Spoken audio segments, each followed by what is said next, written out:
வணக்கம். இப்போ நம்ம கொஞ்சம் அவல ஊற வச்சுருக்கோம். அதை நான் வச்சுருக்கேன் பாருங்கள். இதுக்கு கூட கொஞ்சம் நாட்டு சர்க்கரையை சேர்க்கணும்.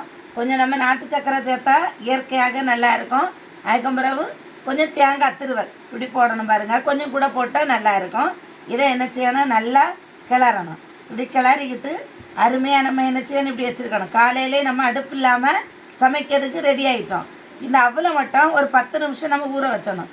நல்லா கழுவிட்டு அப்படியே ஊற வச்சணும்.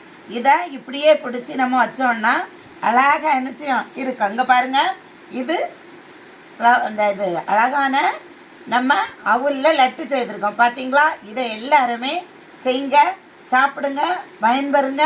மற்றவங்களுக்கும் இதை சொல்லுங்கள். உங்களுக்கு எல்லாருக்கும் பிடிக்கும்னு நினைக்கிறேன். எல்லோரும் சப்ஸ்கிரைப் பண்ணுங்கள். அது மட்டும் இல்லை, இதை நீங்கள் சாப்பிட்டு பாருங்கள். நான் முதல்ல கொஞ்சம் ருசி பார்க்கேன். என்ன அருமையாக இருக்குது பாருங்கள். நீங்கள் எல்லோரும் இப்படி சாப்பிடுங்க, பயன்பெறுங்க. நன்றி.